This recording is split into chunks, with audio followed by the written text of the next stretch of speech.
disgusting people make me sick! Madison Wright slaps Diana Washington hard across the face. Diana staggers back, her cheek burning red from the blow. I don't care who you think you are, Madison snarls, her voice dripping with venom. This is my cabin, and trash like you doesn't belong here. Diana touches her stinging cheek, tasting blood from her bitten lip. Passengers gasp and pull out phones. Did you just... Diana whispers, her voice shaking. I sure did. Madison steps closer, her face twisted with hate. And I'll do it again if you don't learn your place, you worthless piece of... Ma'am, please. An elderly passenger interrupts. Madison whirls around. Stay out of this. Someone needs to teach these people respect. The first-class cabin falls silent except for the sound of recording phones. Diana stands frozen, documents scattered at her feet, her dignity shattered in front of strangers. What Madison didn't know was that she had just slapped her own boss and destroyed the one person who had been secretly helping her family survive. But let's rewind to 2 hours earlier to understand how this nightmare began. The chrome and glass terminals of Chicago O'Hare International Airport buzz with the familiar chaos of Tuesday morning travel. Business people roll their luggage through crowded corridors while the smell of coffee and pastries drifts from airport cafes. Gate announcements echo overhead, mixing English and Spanish in the multicultural symphony of modern air travel. A sleek black town car pulls up to the departure curb. Diana Washington steps out, her charcoal business suit perfectly tailored, her leather portfolio clutched confidently in her manicured hands. At 38, she moves with the quiet authority of someone accustomed to boardrooms and high-stakes decisions. The crisp October air carries the scent of jet fuel and exhaust as she strides toward the terminal. Thank you, Marcus, she tells her driver, slipping a generous tip into his palm. Same time Thursday for the return flight. Inside the terminal, Diana navigates security with practiced ease. The TSA agent barely glances at her identification before waving her through the pre-check line.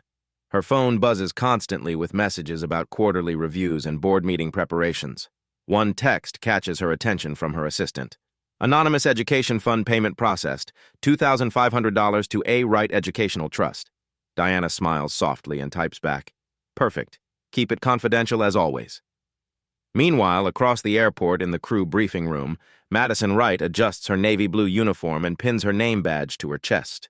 The fluorescent lights highlight the tired lines around her 42-year-old eyes. Her blonde hair is pulled back in the regulation style, every strand in place according to company standards. Flight 447 to Atlanta is fully booked this morning, announces Captain James Reynolds, a 55-year-old veteran pilot with salt and pepper hair. Weather looks good, so we should have a smooth flight. Madison barely listens to the briefing. Her mind is on the stack of bills waiting at home and her 8-year-old son Aiden's upcoming school fees. The private academy costs more than she makes in 3 months, but somehow an anonymous scholarship covers most expenses.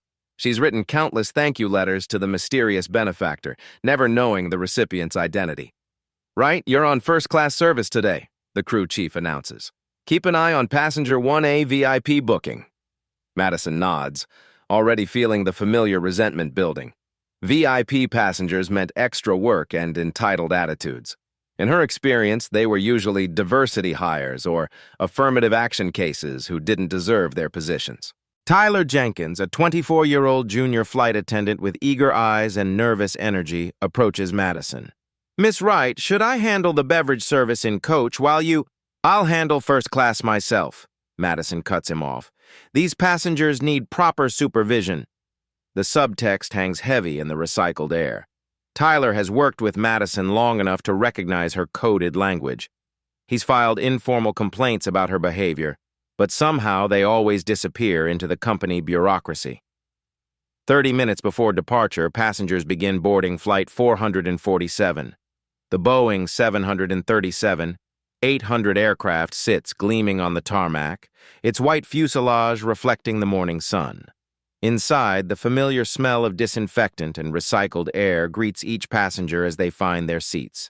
Diana boards early thanks to her elite status, settling into seat 1A with her usual efficiency. She pulls out her tablet and reviews the quarterly performance reports that will dominate today's board meeting. Her phone shows 17 missed calls from board members, 3 interview requests from aviation industry magazines, and a reminder about her 3 o'clock appointment with the Diversity and Inclusion Committee. As CEO of Apex Airlines for the past 3 months, Diana has inherited a company plagued by discrimination complaints and toxic workplace culture. The previous management team systematically ignored bias incidents, creating an environment where prejudice flourished unchecked. Today's flight to Atlanta will take her to meet with the lawyers handling 47 pending discrimination cases. Madison enters the first-class cabin and immediately spots Diana. Something about the sight of this well-dressed black woman in seat 1A triggers a familiar rage. In Madison's worldview, shaped by years of resentment and financial struggle, successful minorities must have cheated or manipulated the system. The idea that they might have earned their positions through merit never crosses her mind. She watches Diana type on her expensive tablet, noting the designer handbag, the gold jewelry, the confidence that radiates from every gesture. Madison's jaw tightens as familiar thoughts race through her mind. Another one who thinks she's better than us. Another one taking opportunities from hardworking Americans. The stage is set for a collision between two worlds, one built on earned success and quiet dignity, the other poisoned by jealousy and learned hatred. The soft chime of the boarding completion signal fills the cabin as Madison Wright begins her approach to seat 1A. Her regulation shoes click against the aircraft floor with deliberate authority. The morning light streaming through the windows illuminates her blonde hair as she positions herself directly in front of Diana Washington. "Ma'am, I need to verify you're in the correct seat." Madison's voice carries the false sweetness of customer service laced with suspicion. First-class tickets are quite expensive. Diana looks up from her tablet, her dark eyes meeting Madison's blue ones with calm professionalism. "Of course, here's my boarding pass." She extends the document, but Madison doesn't take it immediately. Instead, she studies Diana's face with obvious skepticism, her gaze lingering on every detail as if searching for evidence of deception. "Where exactly did you purchase this ticket?" Madison asks, finally accepting the boarding pass. Her fingers handle it like contaminated evidence. These premium seats aren't usually accessible to everyone. The coded language hangs in the recycled air. Diana recognizes the microaggression immediately but maintains her composure. "I purchased it through the company travel department. I fly this route weekly for business." "Business." Madison repeats the word with barely concealed disdain. "What kind of work do you—" "Strategic consulting," Diana replies smoothly, though her jaw tightens imperceptibly. Madison's eyes narrow as she examines the boarding pass under the overhead light. "This seems unusual. I need to double-check the manifest for irregularities." She makes a show of walking to the galley, her voice deliberately loud enough for other passengers to hear. "Control, this is right on flight 447. I have a passenger situation that needs verification in first class." Mr. Harrison Blackwell, a 65-year-old white businessman in seat 1B, shifts uncomfortably. He's witnessed this routine before on other flights and recognizes the pattern. Tyler Jenkins, preparing beverages in the galley, catches Madison's eye and shakes his head slightly, but she ignores him. Madison returns with exaggerated authority. "Ma'am, there seems to be some confusion about your accommodations. Sometimes people get mixed up about their seating assignments." "There's no confusion," Diana says quietly, her phone buzzing with messages. "I'm properly seated." "Don't get defensive with me," Madison snaps, her customer service mask slipping. "I'm just following company policy to ensure all passengers are where they belong." The emphasis on belong cuts through the cabin like a blade. Several passengers begin to pay attention, sensing the tension building in the confined space. Madison spots Diana's designer handbag and briefcase, her resentment growing. "That's quite an expensive collection you have there. Interesting spending priorities." "Excuse me?" Diana's voice remains level, but ice creeps into her tone. "I'm just saying some people have very particular ways of affording luxury items." Madison's smile turns predatory. "Makes you wonder about their methods." Tyler approaches nervously. "Miss Wright, perhaps I could help with—" "I can handle this, Jenkins." Madison waves him away dismissively. "This passenger and I are just having a conversation about proper procedures." She turns back to Diana with renewed aggression. I need to inspect your carry-on luggage. Security compliance, you understand? My bag was already screened at security, Diana points out reasonably. Airport security isn't airline security, Madison counters, reaching for Diana's briefcase without permission. I need to verify you're not carrying anything inappropriate. Diana firmly but politely pulls her briefcase away. I don't consent to an unauthorized search. Consent? Madison's voice rises sharply. You people always think rules don't apply to you. I have the authority to inspect any suspicious passenger's belongings. The racist dog whistle is now a foghorn. Mr. Blackwell clears his throat loudly. Miss, this seems unnecessary. Madison whirls toward him. Sir, I'm handling a security situation. This passenger is being uncooperative and potentially disruptive. I'm simply trying to work, Diana says, gesturing to her tablet displaying financial reports. I have important meetings today. Important meetings. Madison's laugh is sharp and bitter. Let me guess. Some diversity committee position? Affirmative action consultant? That's how your kind usually gets these fancy jobs. The cabin falls silent except for the hum of the air conditioning. Several passengers pull out their phones, instinctively sensing they're witnessing something significant. Diana's hands clench slightly, but her voice remains steady. My professional qualifications speak for themselves. Do they? Madison leans closer, invading Diana's personal space. Because from where I stand, it looks like another case of someone playing the system. Someone who thinks being a victim gives them special privileges. Tyler tries again to intervene. Miss Wright, Captain Reynolds is asking about our departure delay. Tell the captain we have a passenger compliance issue, Madison snaps. Some people need to learn that the first class has standards, real standards. She turns back to Diana with vicious satisfaction.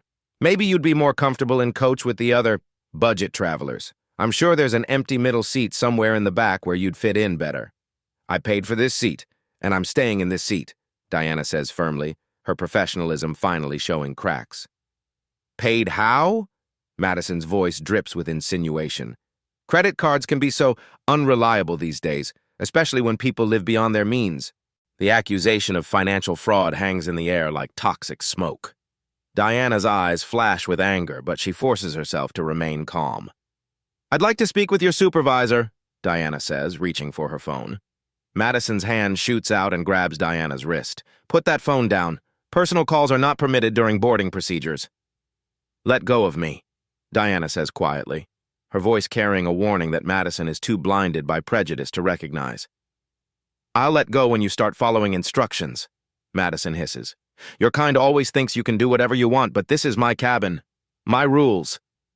Diana carefully extracts her wrist from Madison's grip, her movements controlled despite the fury building behind her eyes. You just made a very serious mistake. Did I? Madison straightens to her full height, drunk on her perceived power. Because from where I stand, you're just another entitled passenger who thinks skin color gives them special treatment. The racist mask has completely fallen away. Madison's true beliefs stand naked and ugly in the fluorescent cabin light. Ma'am, Mr. Blackwell says more forcefully, this has gone too far. Madison rounds on him with feral intensity. Has it? Or are you just another bleeding heart who thinks these people deserve things they haven't earned? She turns back to Diana with triumphant malice. I know exactly what you are. Another diversity hire who thinks crying racism will get them whatever they want, but not on my flight, not in my cabin. Diana stands slowly, her movements deliberate and controlled. At 38, she's learned to navigate racism with dignity, but Madison's escalating aggression is testing every limit of her patience. I'm going to ask you one more time to step back and allow me to make a phone call, Diana says, her voice carrying quiet authority that makes several passengers sit up straighter. Madison laughs, a harsh sound that carries no humor. You can ask all you want, but I'm the authority here, not you. And I say you're going to sit down, shut up, and accept your place. The confrontation has reached a breaking point. Diana's phone buzzes with another urgent message, but Madison blocks her from accessing it. That phone stays down until I say otherwise, Madison snarls. People like you need to learn respect for authority. Real authority, not the fake kind you're used to. The tension in the first-class cabin crackles like electricity before a storm. Madison Wright's face flushes red with righteous anger as she positions herself between Diana and the aisle, effectively trapping her in seat 1A. The sweet smell of Madison's perfume mingles with the recycled air, creating a suffocating atmosphere of confrontation. "You're not going anywhere until we resolve this situation," Madison declares, her voice rising to a pitch that carries throughout the cabin. "I've dealt with your type before, and I know all the games you people play." Diana's fingers tighten around her phone as another urgent message lights up the screen. The device vibrates insistently against her palm, but Madison's imposing presence blocks any attempt to answer it. "That phone is a distraction from our conversation," Madison says, lunging forward to snatch the device from Diana's hands. "Personal calls violate federal aviation regulations during boarding."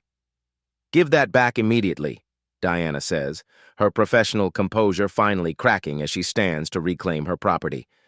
Madison clutches the phone like a trophy, her blue eyes gleaming with malicious satisfaction. "Not until you learn some manners. This is what happens when people like you think rules don't apply to them." The phone continues buzzing in Madison's grip, messages flooding the screen from contacts labeled Board Chairman, Legal Department, and Emergency Only. Madison glances at the notifications with growing confusion, but her prejudice blinds her to their significance. "Looks like someone's very important," Madison sneers, holding the phone just out of Diana's reach. "Let me guess, affirmative action supervisors checking up on their quota hire?" Tyler Jenkins approaches cautiously, his young face creased with worry. "Miss Wright, perhaps we should—" "Jenkins, if you interrupt me one more time, you'll be looking for a new job," Madison snarls without taking her eyes off Diana. "This passenger needs to understand her place before we can proceed." The junior flight attendant backs away, his hands shaking as he witnesses the escalating abuse. Several passengers have their phones out now, recording the confrontation with a growing alarm. Madison turns back to Diana with renewed venom. "Now let's discuss your credentials for sitting in first class, because frankly, I find your story hard to believe." "My credentials are none of your concern," Diana replies, her voice steady despite the humiliation burning in her chest. "Everything is my concern on this aircraft," Madison shoots back, "especially when suspicious passengers try to access premium services they clearly can't afford." She gestures dramatically at Diana's designer suit and jewelry. "All this fancy equipment doesn't fool me. I know desperation when I see it. How much debt are you carrying to maintain this facade?" The accusation hits like a physical blow. Diana's hands clench into fists at her sides as Madison continues her verbal assault. "Let me paint you a picture," Madison continues, circling Diana like a predator. "Single mother, probably. Baby daddy ran off when things got tough. Now you're struggling to keep up appearances, using credit cards and maybe even other methods to fund this lifestyle." "You don't know anything about me," Diana says through gritted teeth. "Don't I?" Madison's laugh is sharp and cruel. "I know your type better than you know yourself, always looking for handouts, always playing the victim when called out on your behavior."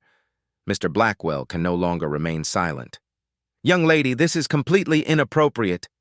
Madison whirls on him with feral intensity. "Inappropriate. You know what's inappropriate. Special treatment for people who haven't earned it. Diversity quotas that put unqualified candidates in positions they don't deserve." She turns back to Diana with growing hysteria. "How many qualified white candidates lost opportunities so you could check some corporate diversity box? How many better qualified people got passed over for your promotion?" The racist venom pours out like poison, 15 years of resentment and bigotry finally finding its target. Diana's professional mask begins to crack as the assault on her character intensifies. "I earned every position I've ever held," Diana says, her voice trembling with controlled fury.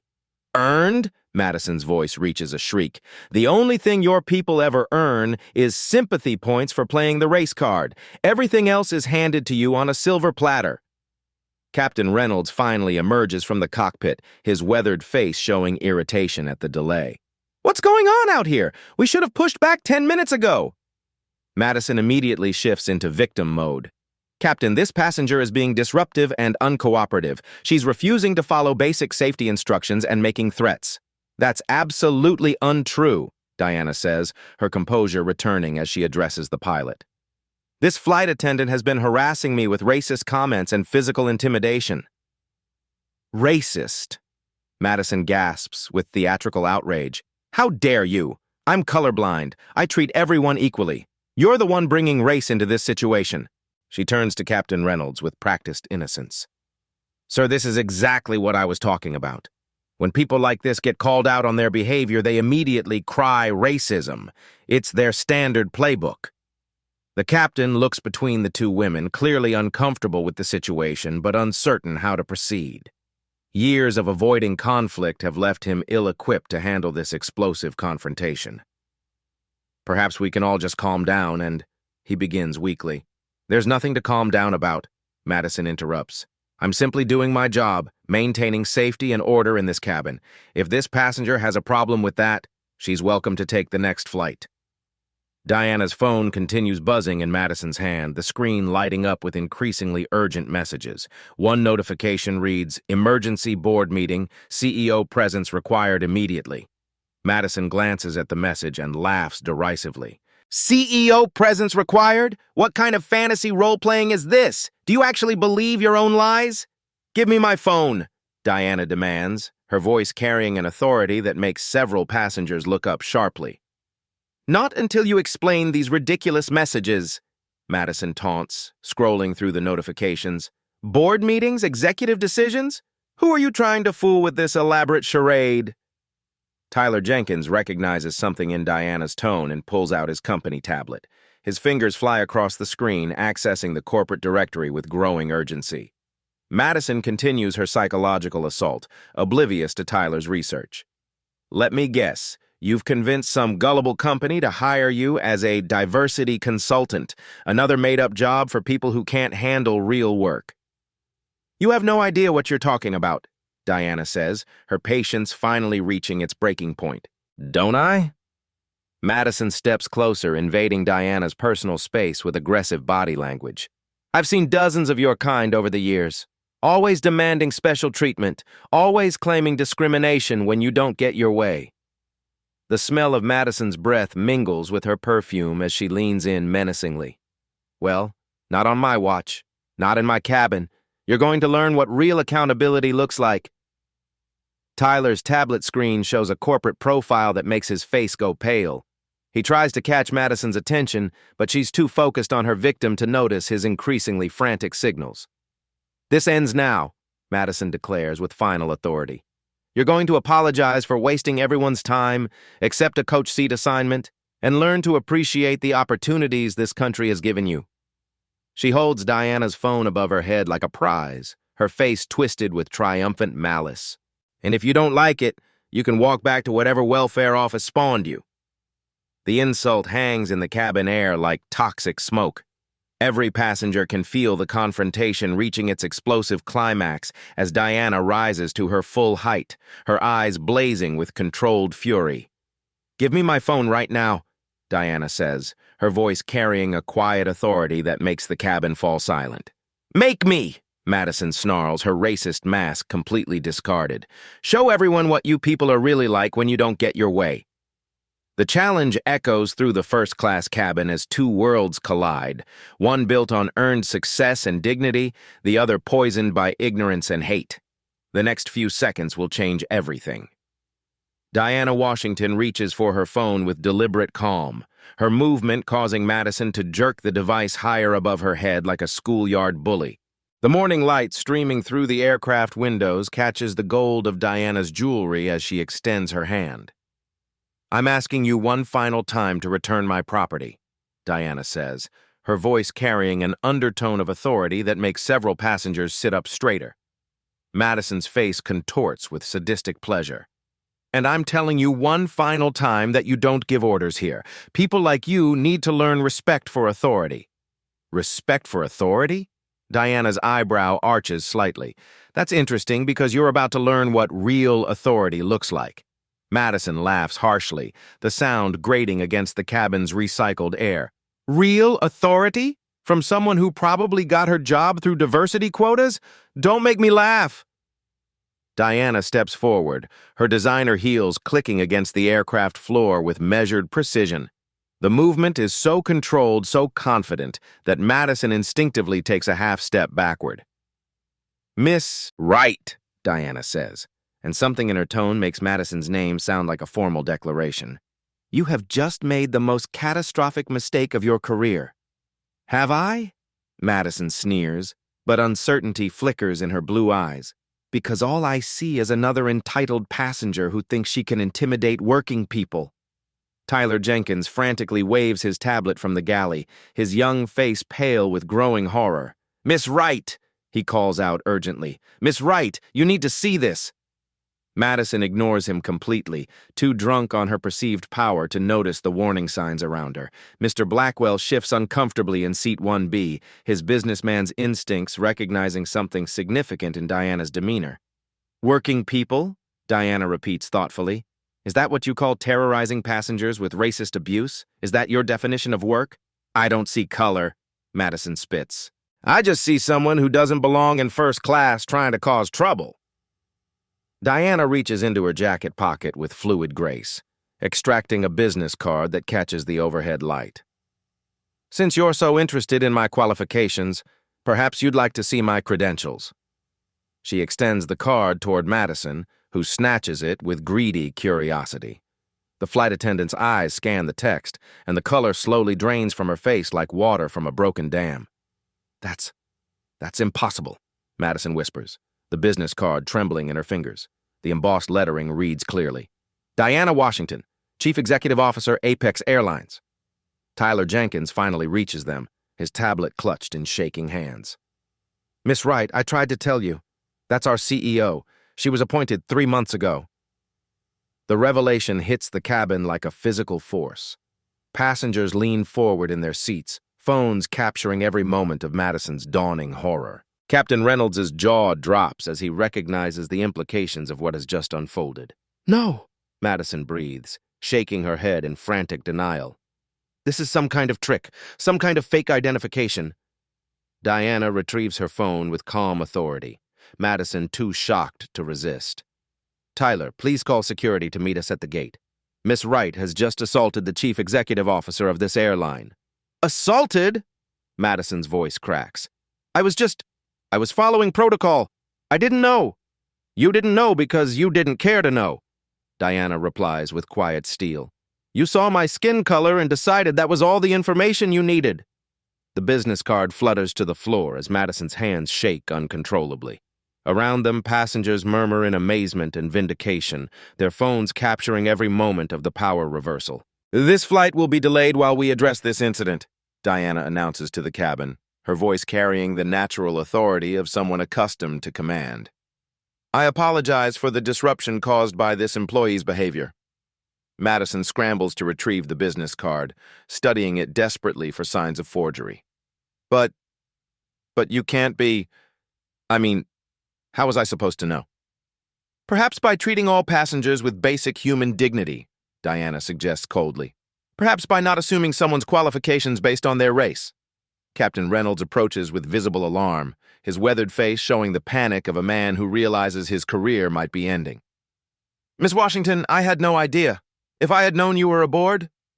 "Captain, your lack of intervention while your employee terrorized a passenger speaks volumes about the culture on this aircraft," Diana says, her words cutting through the recycled air like surgical instruments. Tyler Jenkins stands frozen, his tablet displaying Diana's corporate profile photo.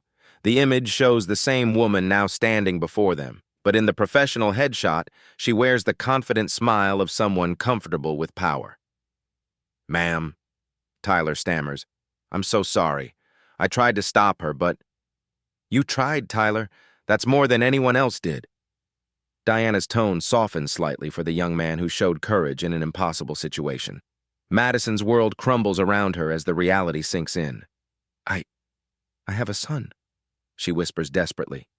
"I need this job. I didn't mean... I was just doing what I thought was right." "What you thought was right," Diana repeats, her voice carrying the weight of 15 years of discrimination complaints. "Tell me, miss..." "Right. Before we continue, is there anything else you'd like to know about my qualifications?" The question hangs in the cabin air like a blade, promising revelations that will cut even deeper than what has already been revealed. Diana Washington's phone buzzes in her hand as she scrolls through her contacts with deliberate precision. The cabin falls into complete silence, broken only by the distant hum of baggage carts on the tarmac below. Madison Wright stands frozen, her face ashen as the magnitude of her mistake continues to sink in. "There's something else you should know before security arrives, Miss Wright," Diana says, her voice carrying the quiet authority of someone accustomed to boardroom decisions. "Something about your son, Aiden." Madison's blue eyes widened with sudden terror. "My son? What about my son? How do you know his name?" Diana's fingers tap across her phone screen, accessing financial records with practiced efficiency. "For the past 2 years, Aiden has been attending Riverside Academy on a full scholarship. Anonymous donor, all expenses paid." "The scholarship," Madison whispers, her voice barely audible above the aircraft's ventilation system. "Someone's been paying for his school." "Someone has been ensuring your son receives the best education possible," Diana confirms, her tone remaining professionally neutral. "Someone believed every child deserves opportunity, regardless of their parents' beliefs." Madison's legs suddenly feel weak, and she grabs the nearest seat back for support. The smell of recycled air and cleaning products seems to intensify as her world tilts on its axis. "You?" Madison's voice cracks with disbelief. "You've been paying for Aiden's education?" Diana nods slowly, watching Madison's face cycle through shock, confusion, and dawning horror. 2 years of tuition, books, uniforms, field trips. Every anonymous thank you letter you wrote went to my desk. The irony cuts through the cabin like a blade. Passengers lean forward in their seats, their phones capturing every moment of this devastating revelation. Tyler Jenkins covers his mouth with his hand, understanding the full scope of the tragedy unfolding before them. But you're... Madison stammers, her racist worldview colliding with undeniable reality. "Black?" Diana finishes coldly. "Yes, Miss Wright. The person you just assaulted has been quietly ensuring your son's future for 2 years. Madison sinks into the nearest empty seat, her uniform wrinkled and her blonde hair escaping its regulation style. The business card lies forgotten on the floor between them, Diana's title catching the fluorescent light. "I don't understand," Madison whispers. "Why would you help us? We're not... people like you don't usually..." "People like me," Diana repeats, her voice sharp enough to cut glass. "You mean successful black women who believe in education and opportunity?" The racist assumptions pour out even now in Madison's moment of complete defeat. Tyler Jenkins shakes his head in amazement at her inability to recognize her own prejudice even when confronted with kindness. Diana continues with surgical precision. "Every month when you struggled to make ends meet, wondering how you'd afford Aiden's school fees, I made sure they were covered. When you wrote those grateful letters to the anonymous donor, thanking them for believing in your son's potential, you were writing to me." "Oh, God," Madison breathes, the color draining completely from her face. "Oh, God, what have I done?" "You've shown your son's benefactor exactly who you really are," Diana replies without mercy. "You've demonstrated that racism is more important to you than gratitude, more valuable than your child's future." Captain Reynolds approaches cautiously, his weathered face showing the strain of witnessing this confrontation. "Miss Washington, security is standing by. How would you like to proceed?" Diana's phone shows 17 missed calls from board members and urgent messages about the quarterly meeting, but her attention remains focused on Madison's complete breakdown. "Effective immediately, Madison Wright is terminated from Apex Airlines," Diana announces, her voice carrying to every corner of the first-class cabin. "Security will escort her from this aircraft." "No!" Madison pleads, desperation creeping into her voice. "Please, I need this job. I have a son to support. I didn't know who you were." "You didn't know because you didn't care to know," Diana responds.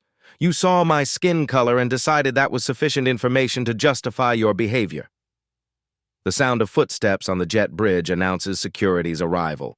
2 uniformed officers board the aircraft, their presence immediately commanding attention from every passenger. "But the scholarship," Madison whispers frantically. "What about Aiden's school?" Diana's expression hardens into something approaching absolute zero. "The scholarship was contingent on the recipient's family maintaining basic standards of human decency. You've just forfeited your son's education along with your career." "You can't punish my son for my mistakes," Madison cries, but her words echo hollow in the confined space. "I'm not punishing Aiden," Diana corrects coldly. "You are. Your choices, your consequences." The security officers reach them, their professional demeanor barely containing their surprise at finding themselves arresting a flight attendant for assaulting a CEO. 8 months later, the mahogany-paneled courtroom in downtown Chicago feels heavy with anticipation. The morning sun streams through tall windows, casting long shadows across the gallery packed with reporters, civil rights advocates, and airline industry executives. The smell of polished wood and old law books mingles with the tension that fills every corner of the federal courthouse. Madison Wright sits at the defendant's table, her once pristine appearance now showing the wear of months of legal battles and unemployment. Her blonde hair has lost its salon shine, and her discount store blazer contrasts sharply with the expensive suits surrounding her. Dark circles under her eyes speak of sleepless nights and mounting bills. Judge Patricia Hernandez, a stern woman in her 60s with silver hair and piercing brown eyes, reviews the case file with methodical precision. The weight of federal civil rights law rests in her experienced hands as she prepares to deliver justice. "The defendant will rise," Judge Hernandez announces, her voice carrying the authority of 3 decades on the bench.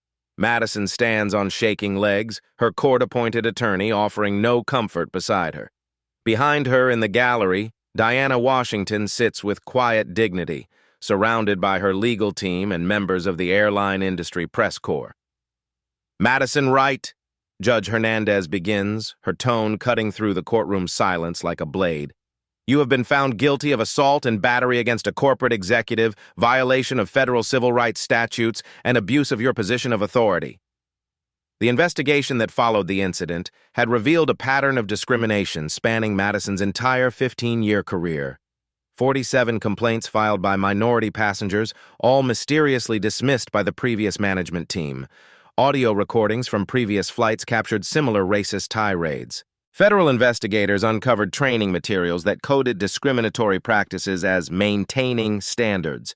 "Your actions on Flight 447 represent not merely personal failing, but institutional racism that has poisoned our transportation system," the judge continues, her words echoing off the courtroom's walls. "The evidence shows a systematic pattern of targeting passengers based on race, using your position of trust to humiliate and terrorize innocent travelers." Madison's defense attorney had argued for leniency, citing her status as a single mother and her own difficult upbringing in a household steeped in prejudice. Character witnesses testified about her struggles and financial hardships, but the prosecution's case proved overwhelming. Video evidence from passenger phones showed the assault in crystal clarity. The racist language was undeniable. Most damaging of all was Madison's complete lack of remorse throughout the trial process. "Even now, Miss Wright, you show no genuine understanding of the harm you've caused," Judge Hernandez observes, studying Madison's defiant posture. "Your testimony revealed continued adherence to racist beliefs, a complete inability to accept responsibility for your actions." The prosecution had presented testimony from dozens of Madison's victims over the years. An elderly black minister was humiliated during a flight to his grandson's graduation. A young Latina businesswoman was forced to produce multiple forms of identification while white passengers boarded freely. A black military veteran questioned about his right to sit in first class despite his Purple Heart and combat decorations. "This court sentences you to 24 months in federal prison," Judge Hernandez declares, her words falling like hammer blows. "Additionally, you will pay $75,000 in fines to civil rights organizations, perform 1,000 hours of community service in diverse communities, and accept permanent prohibition from employment in the airline industry." Madison's composure finally cracks completely. She sobs openly as the bailiff approaches with restraints, her racist bravado replaced by the reality of consequences she never imagined possible. "Furthermore," the judge continues, "this court finds your actions represent a clear and present danger to public safety. Your abuse of authority while in a position of trust over airline passengers cannot be tolerated in a civilized society." Diana Washington watches from the gallery with no satisfaction, only the grim recognition that justice sometimes comes at a terrible cost. Her quarterly reports show that Apex Airlines has been completely transformed in the months since the incident. Customer satisfaction ratings have increased 350%. 0 discrimination complaints have been filed. The company has become the industry leader in diversity and inclusion practices. The federal investigation that followed Madison's arrest had revealed the toxic culture that enabled her behavior. 3 senior managers were terminated for systematically ignoring discrimination complaints. The FAA mandated bias intervention training for all airline personnel. Congressional hearings led to new federal legislation protecting passengers from discriminatory treatment. The impact of your actions extends far beyond this courtroom, Judge Hernandez addresses Madison directly. Your assault on Miss Washington sparked nationwide reforms that have made air travel safer and more equitable for millions of Americans. Media coverage of the case has been extensive and unforgiving. The video of Madison slapping Diana has been viewed over 20 million times across social media platforms. Civil rights organizations have used the incident as a rallying cry for broader transportation reforms. Madison has become a symbol of workplace racism and its consequences.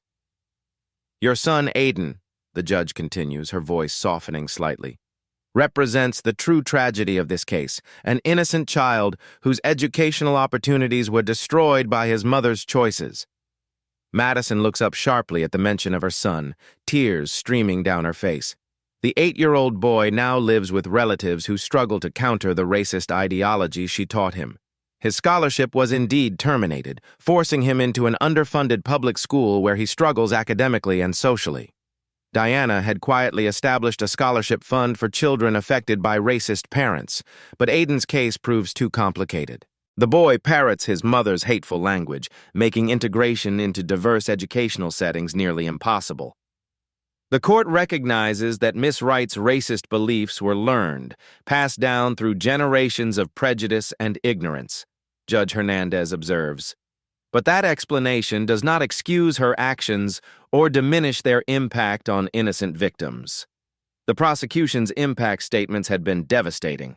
Dozens of passengers testified about the lasting psychological damage caused by Madison's treatment. Several changed their travel habits entirely, avoiding air travel rather than risk similar humiliation. This sentence reflects not only the severity of your crimes, but the need to send a clear message that racism has no place in American workplaces. The judge concludes. Your choices have consequences, Miss Wright. Today, you face those consequences. As bailiffs escort Madison from the courtroom in handcuffs, her sobs echo through the gallery. Diana Washington remains seated, her expression unreadable as justice is finally served. The case has become a landmark in civil rights law, cited in training materials across multiple industries. Madison Wright's name will forever be associated with the consequences of workplace racism, a cautionary tale of how hatred ultimately destroys those who embrace it. 2 years after the slap that changed everything, Diana Washington stands in her corner office overlooking Chicago's skyline. The afternoon sun filters through floor-to-ceiling windows, casting warm light across the awards and commendations that now line her walls. The smell of fresh coffee mingles with the leather scent of her executive chair as she reviews Apex Airline's latest quarterly reports. The transformation has been nothing short of remarkable. Customer satisfaction ratings have soared to industry-leading levels. The company has been named Most Inclusive Airline by 3 separate civil rights organizations. For the first time in its corporate history, Apex Airlines has achieved both profitability and perfect diversity scores simultaneously. The numbers don't lie, Diana says, addressing the camera with quiet confidence. When you eliminate discrimination and embrace every passenger's dignity, everyone wins. Our revenue has increased 40% since implementing comprehensive bias training. Across town, Madison Wright finishes her shift at a community warehouse, her orange safety vest damp with sweat from loading trucks. The federal prison experience has left its mark. Her blonde hair now shows gray roots, and deep lines etch her face. At 44, she works for minimum wage while drowning in legal debt and social isolation. Even after 2 years of mandatory counseling, Madison's worldview remains largely unchanged. She blames Diana for ruining her family rather than accepting responsibility for her own choices. The racist beliefs that destroyed her life continue to fester, a cautionary tale of hatred's self-destructive power. 10-year-old Aiden Wright struggles in his overcrowded public school, his academic performance declining steadily since losing his private education. The innocent victim of his mother's choices serves as a heartbreaking reminder that racism's consequences extend far beyond its direct targets. That slap on Flight 447 could have broken my spirit, Diana reflects, her voice carrying hard-won wisdom. Instead, it became the catalyst for an entire industry transformation. Madison didn't just assault my face, she awakened a movement that has protected millions of travelers from discrimination. The airline industry has embraced Diana's reforms completely. Discrimination complaints have dropped 73% across all major carriers. 18 airlines have implemented comprehensive bias training programs. Over 6,000 employees have been terminated for discriminatory behavior, sending clear messages about accountability. But here's what I need you to understand, Diana continues, her tone growing more urgent. Change doesn't happen automatically. It requires people like you to take action when you witness injustice. She leans forward, speaking directly to viewers with passionate intensity. Madison Wright thought she had power over me because of my race. But real power isn't about putting others down. It's about lifting them up. When you see discrimination happening, will you be a bystander or will you be the change? Call to action. If this story moved you, I need you to do 3 specific things right now, Diana says, her voice carrying the authority that has transformed an entire industry. First, share this video immediately. Tag 3 friends who need to see this story. Post it on every social platform you use. The more people who understand racism's true cost, the faster we can eliminate it from our workplaces. Second, subscribe to this channel and hit that notification bell. We're exposing injustice and celebrating when good people stand up for what's right. You'll get alerts for every new story of justice served. Third, comment below and tell me, have you ever witnessed workplace discrimination and stayed silent? What will you do differently next time? Your story could inspire someone else to find their courage. Diana's expression grows more serious as she delivers her final challenge. Here's the uncomfortable truth I need you to face. Every time you witness discrimination and say nothing, you become complicit in that injustice. Every time you laugh at a racist joke or ignore biased behavior, you give it permission to continue. Final provocative question. Madison Wright's hatred cost her everything: her career, her freedom, her son's future. She chose racism over gratitude and prejudice over her child's education. But what about you? Diana stands and walks to her window, looking out at the diverse city below. When you see someone being treated unfairly because of their race, religion, or background, you have a choice to make. Will you be the person who speaks up, or will you be the person who looks away? Because here's what I learned from that slap. Silence isn't neutral.